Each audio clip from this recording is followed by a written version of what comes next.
Hi everyone, welcome to week 1 of Lit 215, Contemporary Multicultural American Literature. So by now, hopefully you've had a chance to look over our syllabus and get comfortable with our Blackboard course shell. And this video is really meant to introduce to you the assignments for week 1, some important ideas to keep in mind as you read and work on these assignments, and then also a breakdown of the culture paper that you have due this week. So let's go ahead and get started. Alrighty, so assignments this week. You've got readings for week 1. Those are listed both on the syllabus and then underneath the week 1 folder on Blackboard. I know that the list may look long, but the readings actually do go quickly, and you've got a reading quiz associated with those due Thursday. So I would start there. Do the readings, take some notes, maybe mark down anything that's particularly interesting to you, because next week what I'm going to ask you to do is to choose a theme or a focus for your literary project, and the readings that we have for this week could be inspiration for that. So once you've completed the reading quiz, you can go ahead and start the discussion board for this week. There are 2 parts to the discussion board, so just make sure you read the instructions carefully. And then lastly, you'll have a culture paper, about 3 pages, double-spaced in MLA format, that'll be due on Sunday. So I know that this might feel like a lot for a first week in a course, but keep in mind we only have 6 weeks, so we gotta get going. So as you're kind of working through the readings for this week, what I want you to keep in mind is that when we talk about the literature in this course specifically, we are concerned with what's called the contemporary period. And you might be surprised to learn that the contemporary period doesn't start in 2000, but it actually starts much further back in the 1940s. So when we talk about contemporary literature, you might think that that's current, maybe modern, new. And for a lot of us, 1945 might sound a little old. So contemporary literature really spans a huge several generations of time from 1945 to now. So your text really covers up to the 2010s. So much of what we're experiencing now in a, post-COVID world may not be in our book, but are important events for you to think about. So events that are discussed in our text include how contemporary literature is really post-World War II.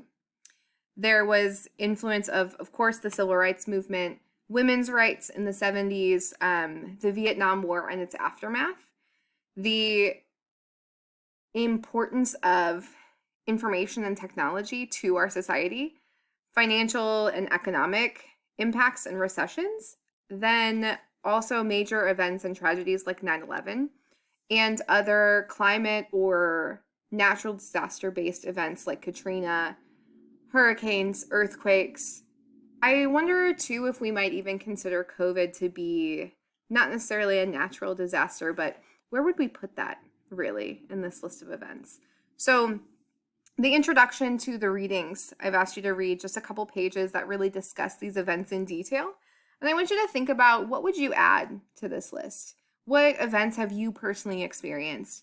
What events has your family experienced? What is not here that you think could be relevant as well?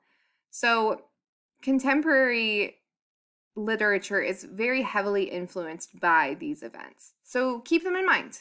And if you don't know as much about maybe the Vietnam War and literature from that era, that could be the inspiration for your project. All right, so I want you guys not just to think about ideas that you already know about, but those that you're interested in learning more. In addition to some significant events, contemporary literature also has certain key features that will distinguish it from other types of literature. So because of the influence of the US going from like this world superpower post World War II to a place of really a lot of uncertainty and chaos and fear post 9/11, the contemporary literature that we are going to read this week in particular focuses on what's called a postmodern viewpoint. And this is where a lot of the themes in this literature is not certain. It's not black and white. It's not this caused this to happen and we know that that's true. A lot of contemporary literature focuses on uncertainty, on change, and on a diversity of ideas. So I'm curious to see if you guys see that in the readings from this week. Another feature is the use of humor as coping with tragedy. And you'll see this in Sherman Alexi's story, What You Pawn, I Shall Redeem. You'll see this too in Percival Everett's The Appropriation of Cultures. There's a focus on really just how absurd certain societal situations can be, and the idea that we just have to laugh at them. The contemporary period also saw more literature for and by minority writers, and that really is one of the main foci of our course. Multicultural literature is essentially that represents groups not traditionally represented in our literature. So what we're going to do is focus on authors that are predominantly non-white, those that are often female, and or those that are gender non-binary. So what you want to think about is, how do your experiences align with these? And also, which experiences are not being heard still? There are so many minority groups and, groups that we don't really still talk about. I think that contemporary literature has done a lot to focus on particularly African American, Latinx communities and Asian American, but we still have a long way to go in representing even smaller groupings within those groups. So keep that in mind. Additionally, you'll notice there's a focus on race and ethnicity. That is something you might think about in your discussion of culture in the paper for this week. And then finally, this focus on how colonialism and power structures influence both America's position as a global power and us as global citizens, and where we see ourselves as not only Americans, but just as humans. So while you're thinking about contemporary literature, particularly multicultural contemporary literature, it's important to recognize that colonialism and the basis of the United States economic and political system on slavery is a big factor in how we now still make sense of our world. So it's important not just to understand our contemporary current history, but also to remember the history that you've studied both inside and outside other classes. So, like I said, this is a lot to cover in 6 weeks, but I am excited to see how we do. So while you read this week, we are going to start as current as we can, post 9/11, and we're going to work our way backwards a little bit. So in the post 9/11 period, I don't know age-wise if you guys remember where you were when 9/11 happened. Some of you may be too young. Some of you may know exactly where you were. But 9/11 is really a very key pivotal moment in our country's history. And that's where we're going to start post that. So a quote from the text this week says that Americans are more fearful and less confident about their position of global prominence. And I think this really does sum up the sort of attitude of a lot of Americans to where we as a country stand. And then you'll notice in the readings this week the importance of history. Like I just mentioned, we want to understand our current history and our past. It seems kind of like an oxymoron, our current history. But I mean that like the history of not only us as a country, but as people and families and cultures. So you'll notice that the readings for this week have a common thread: the influence of history and the importance of it. So the Tranca text and Diaz talk both about family history. Cultural history is definitely discussed. Like Everett discusses not only Southern history and Southern pride, but Black history, American history.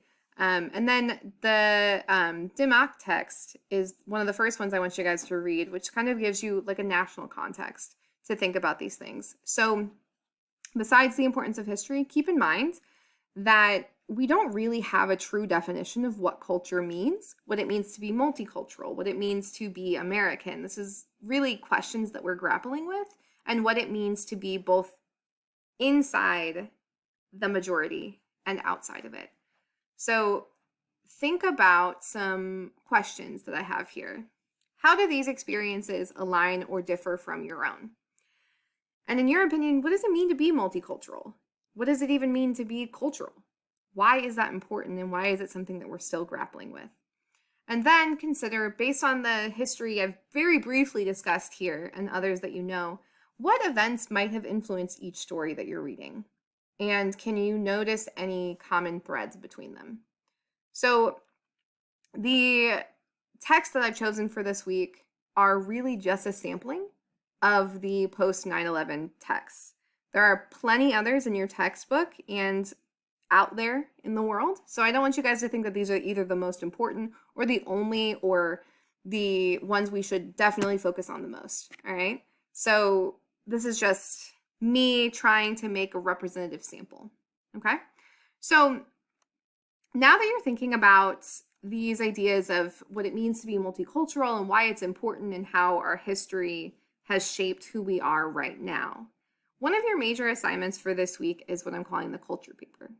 So this is going to be 3 pages in MLA format. I will post a template for you to use if you need. And essentially what you're going to do is just answer the question, what is culture? That was my dog. What is it? What does it mean to you? Look over the assignment sheet. I've given some examples that you might think about, but this is not meant to be an easy exercise. It's going to take a little bit of thinking, a little bit of planning before you actually get your ideas on paper. So what I would recommend is doing a little brainstorming first. Just write down words that you associate with the idea of culture. Write down what you think it is and what you think it's not. You can start with a dictionary definition, but I do not want you to end there. Okay? What I don't want is a paper that says culture is how we define a group of people.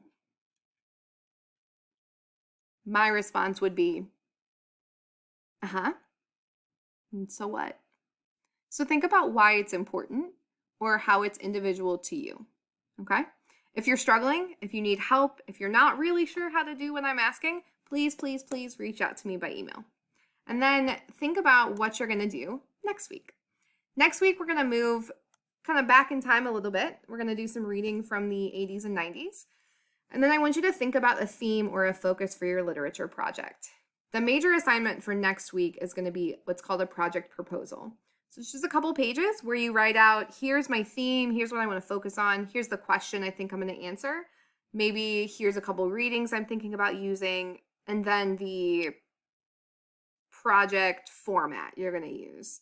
So more on this next week, but just be skimming through our text, be thinking about these stories from this week and whether they can inspire the theme or the direction you go in next. All right. Thank you guys for taking the time to watch my screencast, and I will see you online.